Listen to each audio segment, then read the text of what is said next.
We're talking about emotion. And before we get into emotion, let's figure out where we are. This is kind of the back half of the unit on motivation and emotion, obviously. Why do we put them together? Well, because think of any time you ever tried to do something, any time you really wanted to do something. If you look at the reason, it's probably due to fear or anger, always a good motivator. You send that angry text and you hit send, I'll show that person, and you like cyberbully them. Who's guilty? All right, that's why my wife's afraid to pick up her phone because she doesn't know what I sent her. All right, so that's probably crossed the line. But what I am saying is the idea of motivation and emotion, flip sides of the coin. And I don't think we know too much about them. I think we kind of trip through the world, and I'm not talking necessarily academically. When academics don't, the greatest scientists in the universe don't really know what emotion is. But I'm talking in our own life. If I were to ask any one of you all to be courageous, and let me have your cell phone, I'll rifle through your music library and see what songs are there. How many of you all have a Disney song? Okay, all right, fair enough. What's that? You got a whole Disney playlist. Or you look at your Pandora choices and stuff like that. Is it Whistle While You Work? All right. Is it the idea, what is the one with the Brer Rabbit one? I'll think of it in a second. I'll think of it. Zippity Doo-Dah. Anyone know what song? You're like, ooh, that's a happy song. You got that? Everyone's all happy? All right. Does anyone here got a sad song? Why? Think about why you do. Think of this. If the idea of being in a good mood is better, everyone's all happy, okay, why do you have sad songs? I heard one kid in my other class made no sense whatsoever, but on the other hand, everyone agreed with him. The kid said, I don't know, I just like sad songs, they make me happy. I'm like, what? But everyone's like, yeah. What is that? It doesn't make sense, but on the same side, it makes a lot of sense to all of us. How many of y'all got an angry song on? Anyone got an angry? Yeah. Why? Do you do it to get yourself angry or you're already mad? Just kind of cuz? That's what I'm talking about. Just kind of cuz means we don't know too much about emotion. Even in our own stuff, we get mad for reasons we know we shouldn't, but we do. We should be happy oftentimes when we're not. What I'm saying is not only do academics not know, but we as individuals don't really know too much about what motivates us and why we have our own emotions. You with me on that? All right, take out a pen, get ready to be bored, because I've got one of these and you don't. All right, so here we go. When we're talking about emotion, it's really hard to define. But we've had this concept with consciousness, we've had this concept with memory, we've had this concept with motivation. The reality is we're also going to hit this real hard when we don't know what it is when we talk about intelligence. No one knows what intelligence is. We're going to say it's really hard to define. We're going to discuss why we can't define it. And then we're going to talk about some things that we do know about it. And we're going to do the same thing from emotion. So we don't know what it is. It's really hard to define. If you don't believe me, define anger. You could describe it. Define love. Is that something for poets to do? Maybe that's best left for non-scientists. But if you're a scientist, how are you going to define it? Because a scientist has been angry. So the scientist, by definition, is going to have a bias whenever they're trying to study something because maybe they're angry, maybe they're not angry. So how are you going to study this? Is my anger the same as your anger? Anyone here you don't have to raise your hand because I'll tell by your guilty expressions you got a crush on someone? If people in this class have a crush on someone somewhere in this school, somewhere not in this school, is everyone's crush the same way? When everyone feels that hears a song and gets inspired or mad, is it the same emotion? We don't know. You want to write down no artificial concept. No artificial concept. That term we learned in the cognition unit, in the thinking unit. A concept's an idea, and an artificial concept is a perfect idea. Really hard to find an example of. We find them in geometry. For instance, a circle is a circle. If it's not a circle, it's not a circle.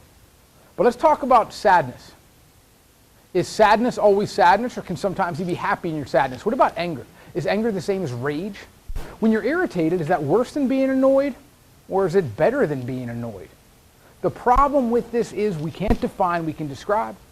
So if we don't have a perfect definition, we need an operational definition. An operational definition kind of dumbs it down for us. I can't define sadness. But maybe if I define it in a weak way, I say, you know what sadness is? Sadness is the volume of tears produced in an hour. If there's a lot of tears produced in a little beaker or test tube, then guess what? That's sad. What if I said sadness was the surface area of the bottom lip that is displayed? And if you look at babies and you look at little kids, they push out their bottom lip. The further out they push out their bottom lip, the sadder they are. That's measurable, but some people can fake it. That's a whole other can of worms. Later on in this class, I'm going to need some courageous volunteers. I'm going to need people who are going to come up here and try to fake sadness, try to fake a real smile, and then I want them to try to cover up when the fact they actually are really smiling. And you'll find out we have very little control over this. The next thing we want to write is called lack of empiricism. When we look at emotion, we can study brain chemicals. We can study hormones. Oxytocin makes us want to cuddle and connect socially and fall in love. Dopamine makes us feel good. Testosterone and estrogen clearly have their effect on moods and emotion. Or should we study behaviors?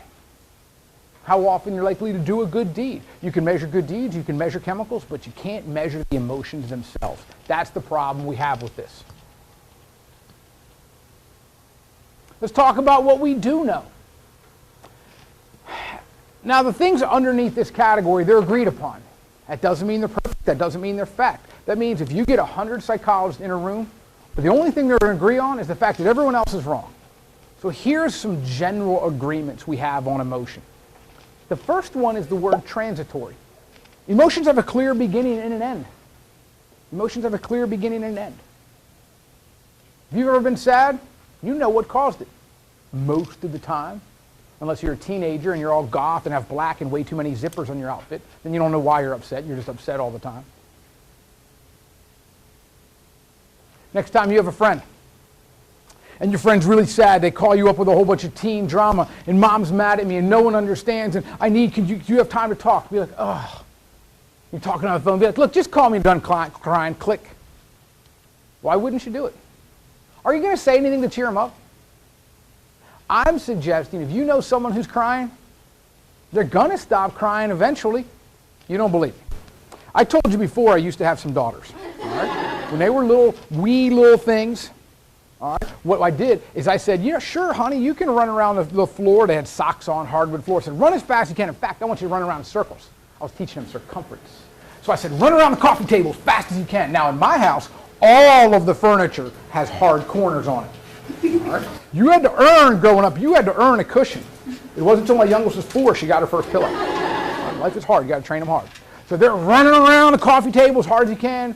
Shiny hardwood floor, socks. You got inertia. You got lack of friction. You know something bad's going to happen. One of them slides, bam, hits a body part in the corner of the coffee table. Crying, tears. It was a disaster. The loud one that nags, I call her wife, she's like, she's crying. And I'm like, yes, she is. She's like, well, do something. I'm like, she'll stop. This is true. No one can cry forever. That's a good song title. Someone write that down. No one can cry forever. And you know what? No one can laugh forever. You think I'm lying? I dare you to fake laugh. Wait. Oh, it'll stop. Even when the fake laugh turns into something real, it'll stop. Think of the time you've been laughing your hardest, best time of your life. You and your friends, little cheek muscles right here, laughing so hard, it starts to ache, your body starts, things falling out your mouth, you're crying, you got snot, it's a disaster. And then it always ends with, you have that high-pitched exhale. I dare you. I dare you to laugh forever, and you can't. So here's my point. Is emotion is tough to study because it only lasts for a while. How are you going to study genuine happiness in a lab? And if we know the problem of studying, observing someone, we're observing them laugh. But you know what? We don't know if they're really laughing. A lot of times we fake laugh because, you know what, we need the job. And they're like, hey, that's a pretty funny joke, you son of a... You know, and we're trying. So how do we study this stuff? Who stole it? Mother, father. Next thing we got to know is emotion has a value. We call it a valence. Emotion has to have a valence. If I were to pick on some kid in the middle of the class, good job, Justin. All right, what emotion do you have right now? You don't have an emotion. Is that possible? To not have an emotion? Have you ever thought that? All the emotions in one or no emotion, they canceled out like light? Yeah. So we have an emotional prism. Maybe we do, I don't know. So check it out. If you're really, really bored, is that an emotion? Yes. I mean, if you're really bored, you're almost angry and like you got motivation. That's what we call a negative reinforcer. It's a stressor. It propels you. But I don't think anyone right now has emotion in here.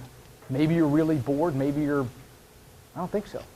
So when we say it's usually good or bad, not in the middle, maybe it's because we need to change. We only notice emotions when we change. And the metaphor I have for that is a fish only knows it's wet once it's been caught and pulled out of the water. Think about that. 99% of all fish in the universe never know they're wet. It's only the unlucky ones that a moment before they die, they realize, holy crap, I've been wet my whole life. Now I'm dry. So the question is, what emotion have you not had? What emotions have all humans not had? Is there emotion that we haven't had? That's kind of an interesting concept. Emotions must be good, bad, happy, or sad. You can't have a neutral emotion. The next thing we got to know is called subjective experience. Or, and notice I put it in, I highlighted it. This thing's really important. It's called cognitive appraisal. We're going to see this word over and over and over when we talk about stress. In the extreme, the way I would teach this, I would say there's nothing that's always good or nothing that's always bad. Anyone here? I'll give you a sticker if you can tell me something that's always good. Ice cream. And if you're lactose intolerant, mint chocolate chip, this is true. That is proof that God loves us because there is mint chocolate chip. So to that, who said that? You get a sticker. That is sticker worthy. Who's got something that's always bad? Go ahead. White chocolate. Nah, but what if you're going to drown your enemies? Is there a better torture than drowning in white chocolate? I don't think so. Someone's like, hey, yeah. So you're thinking now, aren't you? All right, so the reality is, everything. You think I'm lying, a lot of you all are really good students. 75%. Is that a good grade or a bad grade? Bad grade by hyper-motivated people whose parents beat them? That's bad, all right? Or, could it be good? What if you didn't study? Whew, I got a C. I'm going to get credit. It only is good or bad depending on how you think. Appraisal, think of it, means, if you look at a housing appraisal, it means to assign value. And how you think of something. If I were to tell you a joke, you're either going to think it's funny or you think it's not. A joke by itself isn't funny. The emotions come from the interpretation. So maybe you want to write that down. Subjective experience, cognitive appraisal, interpretation. A lot of people say winning the lottery is the worst thing that ever happened to them. And I know one person who said getting cancer was the best thing that ever happened to him because it taught him how to live. The worst thing in the world, believe it or not, is to have no reason to work. If all of a sudden you have all the money in the world, look how happy Justin Bieber is. Not doing real well. How about Miley Cyrus? Making good decisions? I don't think so. So getting a whole bunch of money, you think it's good. Change your thoughts. It's not. Check this out. What if we describe thought as an independent variable? Thought causes emotion. So let's think of something funny. Think of something funny. Again, the funniest thing I can think of, and anyone think anything funnier than this, it's great. I think a one-legged dog trying to dig. Just laying on its side, just pawing the ground, turning in a circle slowly. It doesn't get funnier than that. That's mean. It is mean. All right, then why are you giggling? Okay. Awful. Ready? Here's the worst thing I can think of. I want you to imagine in the backyard a swing set. Got like a 6-foot-long aluminum slide. But instead of that, I want you to imagine that slide's a razor blade. Sliding down a razor blade into a pool of lemon juice. I know. You don't want to know what I think. All right, so check this out. In my other class, when I said, and I see some of you like, I still see your faces like, oh, that's disgusting. One girl in the class is like, stop. Notice the disgust, the fear, the discomfort you have when thinking of sliding down. I didn't even say it was a rusty razor blade. Think how much worse it gets with that.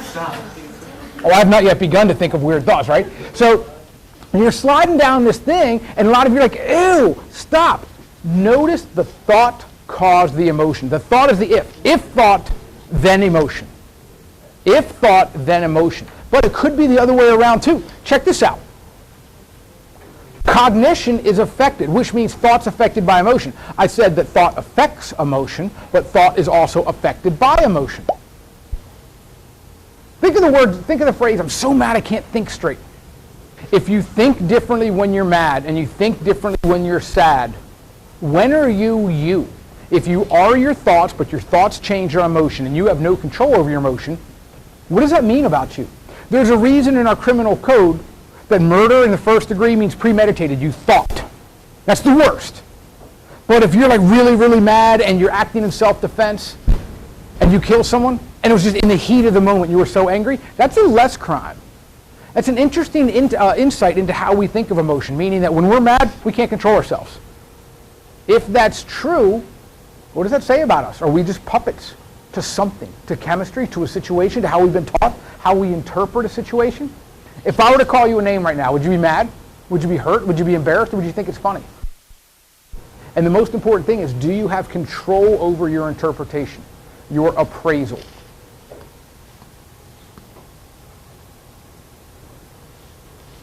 Emotion elicits a drive. Now we know the word drive because it's a motivation term. Drive means you want to get back to homeostasis. The problem with anger is it burns a lot of energy. Anger is expensive. So we actually want to get rid of our anger. Is that what revenge is? Anyone ever sent a revenge nasty text or tweet or Facebook post? No one? You're not teenagers. Teenagers I know are all about cyberbullying. If we look at political causes, every time there's a tragedy, we get someone ought to do something. Well, if it's a school shooting, we should outlaw guns. All right, if it's a school shooting, mental illness, someone ought to do something to help those people, as if mentally ill people are a different species and they're not in our families. Because we're going to find out, believe it or not, how common mental illness, maybe not extreme mental illness such as schizophrenia and extreme bipolar, but the reality is, when we look at mental illness, people say we ought to do something only after a tragedy. If we look at Mothers Against Drunk Driving, Amber Alert, the Brady Bill, all of these pieces of legislation came as a result of someone being mad or scared or wanting something. So emotion makes us do stuff. Little or no voluntary control. Think of the person on whom you have a crush, the person who will never, ever, ever return your affection. Oh, you might think it. You might pray, you might have an elaborate scheme that one day they will notice how worthy you are in some like Disney-esque movie. But you know what, at the end of the day, you don't choose who you have a crush on. I don't think anyone chooses who you fall in love with. And in fact, every movie, specifically every Jennifer Aniston movie, where she's ever like fallen in love and you get a mismatched person, the super organized anal type A and the crazy carefree person, they fall in love and like, yay, they did it, love overcomes. That's an accident. Every successful relationship's an accident because no one chose who you fall in love with. I think we should be a little bit more analytical. You should drive through neighborhoods. You should look at grade point averages and say, you know what, that person's a good citizen. They pick up after their dog. Their car is always clean. I'm going to fall in love with them. I don't think we do that. Can we? Let me do this. If you think you have control over your emotion, I need a volunteer. Come on, listen. Oh, you wanted to volunteer earlier in the class. I need a volunteer. Anyone? Okay, look around this class. Is there anyone in this class whose opinion matters to you? If a large amount of this class were on a field trip and you were not, you had the flu, your toenails itched that day, and a freak meteor took out the bus, is your life going to significantly change? Yes. Yeah. Well, now you can move up front and you can see. I'm looking for a volunteer. No one wants to stand up in front of the class and say, all right, not you. All right. Yes, you do get a sticker. Come on up, son. All right. Come on. I don't know why he did that. All right. Everyone turn around. I want you to smile and try to make it real. There. Now, see, now it's already real. I can't even look that. All right, wait, stop. Control, stand back. All right, I want you to own this. I want you to control your emotions. All right, stop blushing. Notice his little laugh lines right here. All right, ready? Wait for it. Okay. All right. Why do you hide your face? Do you have any control over this whatsoever? Why the awkward? I guess it really goes to show this is kind of weird because we have virtually no control over what we find funny. If you see an old redneck, all right, in overalls trip and fall down a hill, that's funny. Can you not laugh at that? No, it's universally the funniest thing in the world. People come from miles around to see that. They go to Georgia, just push old people. So, why would I say that? On the other hand, if I were to say something sad, All right. If I were to say an abused puppy is like crossing a crosswalk, freezing rain, cars are honking, and the puppy's like limping along, and I can see in your expression you're like, oh. Now some of you are like, no way, that's good kicking material. You're like, I get 30 yards off of that. So some of you are now laughing at that. Can you not laugh? Can you not feel sad? Do you want to have control over your emotions? That would be a wild thing, to turn off fear. Turn off happiness. Why would you ever turn off happiness? Well, if you would ever turn off happiness, it's the same thing as listen to a sad song, isn't it? Do we enjoy sadness?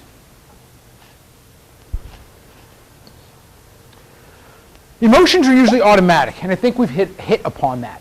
It's linked to perhaps implicit or procedural memory. It's fast. It's instant. You oftentimes don't see an emotion coming. It's like there. If I were to tell you all a joke, and maybe the joke is racial, religious, sexual in nature, some of you would find it funny and you would have no choice. It would be instant and automatic. Some of you would find it offensive and it would be instant, automatic. You have no choice. This is wild. We have no choice in what bothers us. Who chose what we like? When I was in acting school a long time ago, I couldn't even get the sentence out a long time. You know how many things I failed at before I became a teacher? If what we're looking at is, can anyone here fake cry? All right. Does it take you a while to get into it? I know, that's the problem. When I got pulled over recently, all right, the officer came up and I started crying. He's like, boy, what's wrong with you? All right, what up? Think of something else.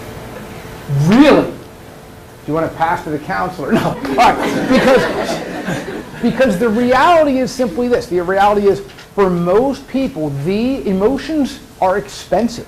I mean, you have to burn a lot of calories. They take a lot of energy. And so it's kind of rare. People will, it's hard to fake cry. So the reality is we are designed to show emotion with our faces, with our gestures, with our voice, with our intonations, with inflections. And we don't have much control over it because we are designed to communicate. We are not very good at deceiving. You ever seen someone try, like their lips all quivering? They're like, I'm fine. And you know they're crying, but they're trying to fake it. And you're like, dude, you're crying. You're actually crying right now. No, I'm fine. I'm fine. It's fine. It's something about. We aren't good at faking. When we say no control, true laughter and true sadness can't really be faked. I need a volunteer. All right? Here's what I want you to do. I turn around, face the class. All right? I want you to fake smile. I want you to make it real. Go ahead, make it real. Tell me when it starts to become real. That's real? Come on, give us your best real smile. You can't do it. Because if we're going to have a real smile, these muscles must flex. Oh, we have voluntary control over our mouth. So we can put up the cheesy senior portrait photo, the vacation photo where you're uncomfortable, you have to put your arm around your brother and sister on the beach and pretend like you like them. Do you want to have control over your emotions? That would be a wild thing, to turn off fear. Turn off happiness. Why would you ever turn off happiness? Well, if you would ever turn off happiness, it's the same thing as listen to a sad song, isn't it? Do we enjoy sadness? Let's talk about usually automatic. The idea with emotions is they're instant. If someone would tell you a really, really funny joke, if someone would tell you something that's really an offensive joke, notice how fast you react. There's virtually no space. What is the one thing that you can say to your mom that would get her so mad? Is there just a lot of things? Yes. Sure. How fast does it happen? Does your mom get real mad real fast? Is there a delay? No, there's usually not, and usually not with us. This is wild. It's automatic and it affects a different part of your brain. I don't think we have much conscious decision like, all right, you don't believe me? I'd like everyone right now to get really mad. I need a volunteer. All right, come on up. Stand here. Face the class. Get really mad.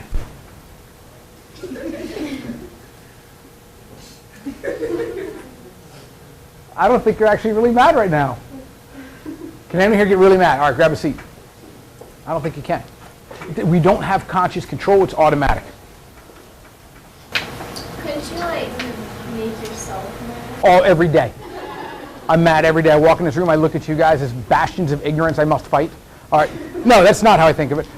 Son, I have never prayed for a stray asteroid more than right now. Did that cross a line?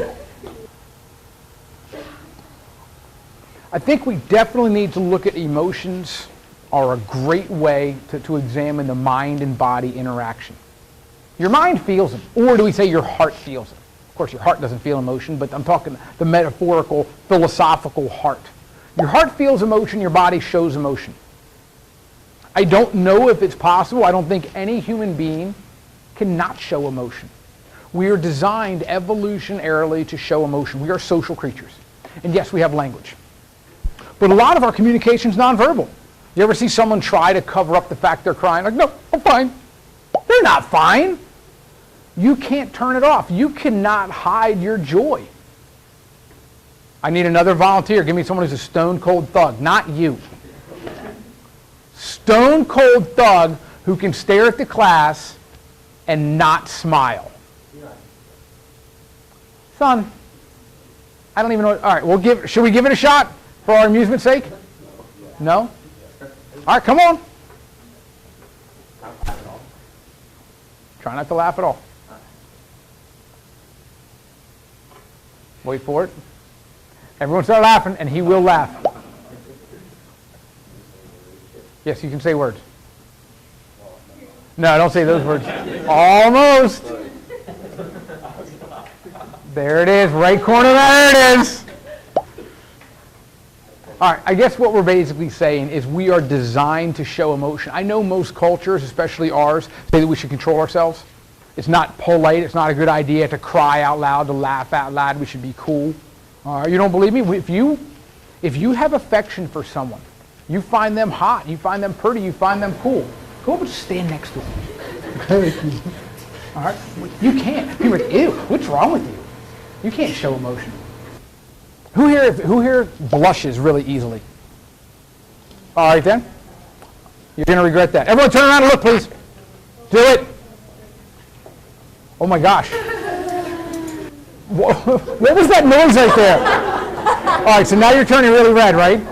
She's putting up her finger. Now she's like fanning herself. Oh my God, you might explode. All right, so here's the deal. Mind feels it, your mind thinks it, your mind thinks something's awkward, your body shows it. And babies are pre-verbal. Babies are pre-verbal. Imagine a baby who didn't show emotion. Imagine a mother who couldn't interpret that emotion. So we have to show this. We are communicating creatures. All right, before we jump on a lie detector test, why don't we call it a day? What do you guys think about that? Yeah. All right, then hold on to your ignorance for one more weekend.